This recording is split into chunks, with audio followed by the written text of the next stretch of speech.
بسم اللہ الرحمن الرحیم۔ آج تھوڑا سا جنرل باتیں بھی کرتے ہیں، آپ سب لوگوں کو پتہ ہے، لیکن چلے مل بانٹ کے ذرا بات کرنے میں مزہ بھی آتا ہے، اثر بھی ہوتا ہے دوسرے پہ۔ تو میں تھوڑا سا آپ لوگوں سے میں نے کہا چلو آج ذرا کوئی بات کر لیں، ایسی بات جو آپ لوگوں کو بھی پتہ ہو، لیکن جب شیئر کر کے اچھا لگے۔ یہ ایک روایت میں کہ حضرت عبداللہ بن عمر رضی اللہ عنہ سے روایت ہے کہ رسول کریم صلی اللہ علیہ وآلہ وسلم نے فرمایا، سب سے بڑی نیکی یہ ہے کہ کوئی شخص اپنے باپ کے دوستوں سے حسن سلوک کرے۔ حضرت ابن عمر رضی اللہ عنہ بیان کرتے ہیں کہ رسول اللہ صلی اللہ علیہ وآلہ وسلم نے فرمایا، بہترین نیکی یہ ہے کہ کوئی شخص اپنے والد کی وفات کے بعد اس کے دوستوں اور عزیزوں سے صلہ رحمی کرے۔ ابو السید مالک بن ربیعہ سعدی رضی اللہ عنہ بیان کرتے ہیں کہ ایک دفعہ ہم نبی پاک کی خدمت میں حاضر تھے کہ بنو سلمہ کا ایک شخص آپ صلی اللہ علیہ وآلہ وسلم کے پاس آیا۔ اس نے کہا، اے اللہ کے رسول، کیا میرے والدین کے ساتھ حسن سلوک کی کوئی ایسی صورت باقی ہے کہ میں ان کی وفات کے بعد بھی ان سے حسن سلوک کر سکوں؟ آپ نے فرمایا، ہاں، ان کے لیے دعائے رحمت کرنا، استغفار کرنا، ان کے بعد ان کی وصیت پر عمل کرنا، جن سے وہ صلہ رحمی کرتے تھے تم بھی صلہ رحمی کرنا، اور ان کے دوستوں کا احترام کرنا۔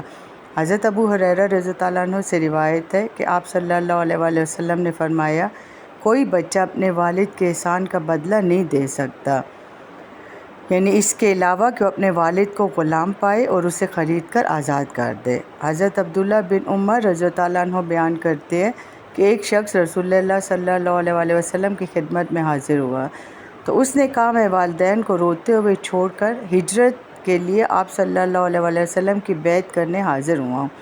آپ نے فرمایا، جاؤ، جس طرح تم نے انہیں رلایا ہے اب ویسے ہی انہیں ہنساؤ۔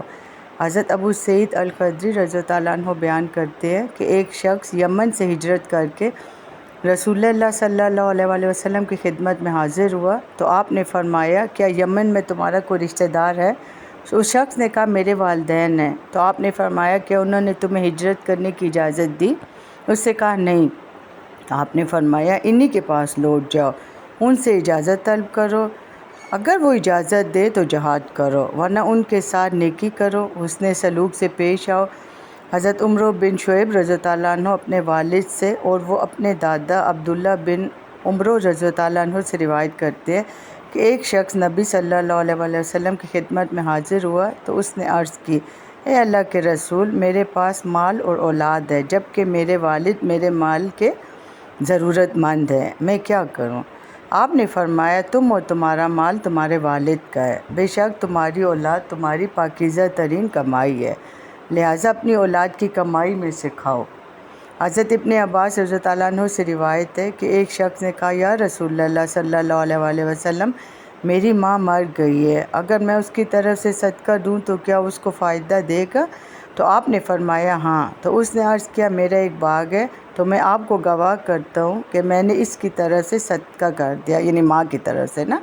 حضرت معاویہ بن حیدر رضی اللہ عنہ سے روایت ہے کہ میں نے عرض کیا، اے اللہ تعالیٰ کے رسول صلی اللہ علیہ وآلہ وسلم، میں کس کے ساتھ احسان کروں؟ آپ نے فرمایا، اپنی والدہ کے ساتھ۔ میں نے عرض کیا، پھر کس سے؟ آپ نے فرمایا، اپنی والدہ سے۔ میں نے عرض کیا، پھر کس سے؟ آپ نے فرمایا، اپنے والد سے۔ پھر مرتبہ کی ترتیب سے اپنے قریبی رشتہ داروں سے۔ حضرت انس بن مالک رضی اللہ عنہ سے روایت کرتے ہیں نا کہ رسول اللہ صلی اللہ علیہ وآلہ وسلم نے ارشاد فرمایا، جس شخص کو یہ پسند ہو کہ اس کی عمر دراز کی جائے اور اس کے رزق کو بڑھا دیا جائے، اس کو چاہیے کہ اپنے والدین کے ساتھ اچھا سلوک کرے اور رشتہ داروں کے ساتھ صلہ رحمی کرے۔ حضرت عبداللہ بن مسعود رضی اللہ عنہ سے روایت ہے کہ میں نے حضرت صلی اللہ علیہ وآلہ وسلم سے پوچھا، کون سا کام اللہ تعالیٰ کو بہت پسند ہے؟ آپ نے فرمایا، نماز کو اپنے وقت پر پڑھنا۔ میں نے پوچھا، پھر کون سا کام؟ فرمایا، ماں باپ سے اچھا سلوک کرنا۔ میں نے پوچھا، پھر کون سا کام؟ فرمایا، اللہ کی راہ میں جہاد کرنا۔ ابن مسعود رضی اللہ عنہ نے کہا، حضرت صلی اللہ علیہ وآلہ وسلم نے یہ 3 باتیں بیان کی، اگر میں اور پوچھتا تو آپ صلی اللہ علیہ وسلم اور زیادہ بیان فرماتے۔ حضرت عائشہ رضی اللہ عنہ سے روایت ہے کہ سعد بن عبادہ رضی اللہ عنہ نے حضرت صلی اللہ علیہ وآلہ وسلم سے عرض کیا، میری ماں اچانک فوت ہو گئی، میں سمجھتا ہوں اگر وہ بات کر پاتی تو کچھ خیرات کرتی، اب اگر میں اس کی طرف سے خیرات کروں تو اس کو کچھ ثواب ملے گا؟ آپ صلی اللہ علیہ وسلم نے فرمایا ہاں۔ حضرت نفی بن حارث رضی اللہ عنہ سے روایت ہے کہ حضرت صلی اللہ علیہ وسلم نے فرمایا میں تم کو بڑے بڑے گناہ نہ بتا دوں؟ 3 بار یہ فرمایا۔ صحابہ کرام نے کہا کیوں نہیں یا رسول اللہ، بتلائیے۔ آپ نے فرمایا اللہ کے ساتھ شرک کرنا، ماں باپ کی نافرمانی کرنا۔ آپ صلی اللہ علیہ وسلم تکیہ لگائے بیٹھے تھے، تکیہ سے الگ ہو گئے فرمایا، اور جھوٹ بولنا۔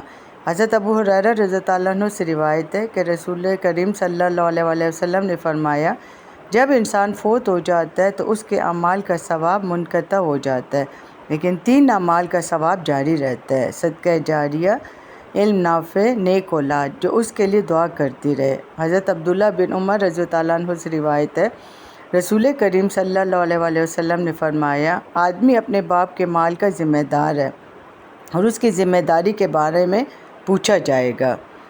حضرت ابو ہریرہ رضی اللہ عنہ سے روایت ہے کہ رسول کریم صلی اللہ علیہ وسلم نے 3 مرتبہ یہ فرمایا اس شخص کی ناک خاک آلود ہو۔ پوچھا گیا اللہ کے رسول وہ کون شخص ہے؟ فرمایا جس نے اپنے ماں باپ دونوں یا ان میں سے ایک کو بڑھاپے میں پایا اور ان کی خدمت کر کے جنت میں داخل نہ ہوا۔ حضرت عبداللہ بن عمر رضی اللہ عنہ سے روایت ہے کہ حضرت صلی اللہ علیہ وسلم نے فرمایا رب کی خوشی والد کی خوشی میں ہے اور رب کا غصہ والد کے غصے میں ہے۔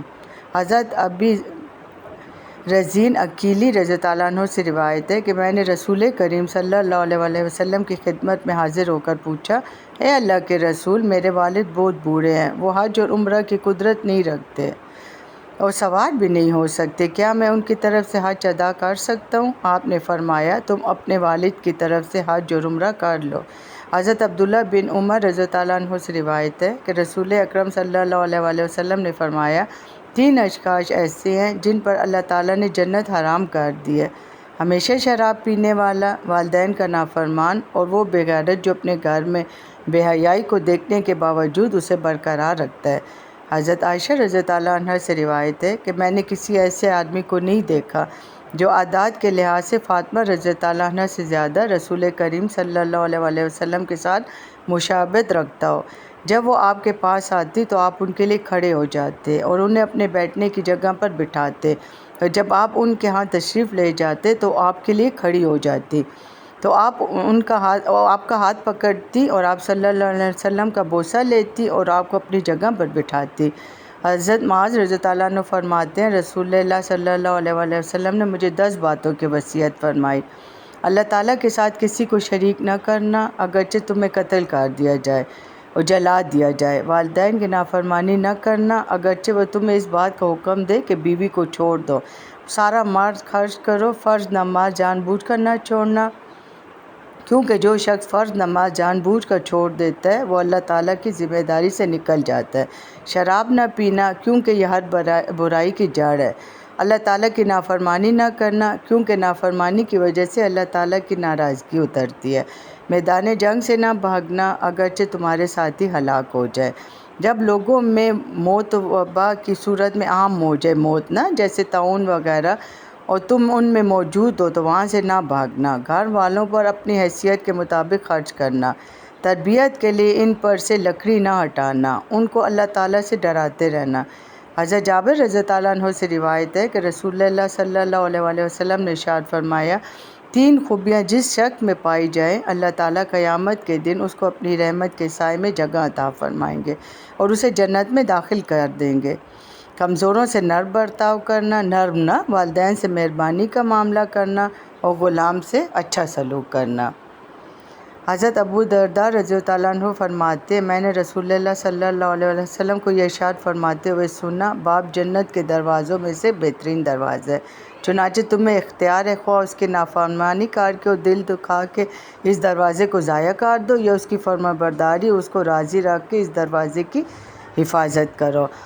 دیکھو یہ چھوٹی چھوٹی باتیں آپ سب لوگوں کو پتہ ہے، لیکن میں اس لیے شیئر کر رہی ہوں کہ چلو ہو سکتے کسی کو اثر ہو جائے۔ اور پھر حضرت عائشہ رضی اللہ عنہ نے فرمایا کہ آپ نے فرمایا میں سویا تو میں نے خواب میں دیکھا کہ میں جنت میں ہوں، وہاں میں نے کسی کو قرآن پاک پڑھنے کی آواز سنی کسی کی، تو میں نے کہا یہ کون ہے؟ جو یہاں جنت میں قرآن پاک پڑھ رہا ہے۔ فرشتوں نے بتایا یہ حارثہ بن نعمان رضی اللہ عنہ ہے۔ اس کے بعد حضرت عائشہ رضی اللہ عنہ نے رسول اللہ صلی اللہ علیہ وسلم سے ارشاد فرمایا نیکی ایسی ہوتی ہے، نیکی ایسی ہوتی ہے، نیکی کا پھل ایسے ہی ہوتا ہے۔ حارثہ بن نعمان اپنی والدہ کے ساتھ بہت اچھا سلوک کرنے والے تھے۔ یعنی دیکھو کتنا اجر ہے ماں باپ کی خدمت کا، ہم نہیں سمجھتے، بس ہم اللہ ہدایت دے۔ پھر جب ماں باپ چلے جاتے پھر انسان کو ارمان ہوتا ہے کہ کاش میں ان کی خدمت کر لیتا۔ اب دیکھو ہمارے پاس کچھ نہیں ہے، نہ ماں ہے نہ باپ ہے، لیکن شکر الحمدللہ ہم نے ان کی نافرمانی نہیں کی، دل مطمئن ہے۔ جانا تو دیکھو ہم نے بھی ہے، لیکن اللہ نہ کرے کسی کے ماں باپ اس سے خفا ہو کے جائیں، بس یہ کوشش کریں ان کا دل نہ دکھائیں، ان کو خوش رکھیں کہ بعد میں پچھتانا نہ پڑے آپ لوگوں کو، اور آپ کی اولاد، سب سے بڑی بات آپ کی اولاد آپ کی فرما بردار ہوگی۔ جس نے ماں باپ کا دل دکھایا اس کی اولاد نے بھی اس کا دل دکھایا، اس کی گواہ تو میں خود ہوں۔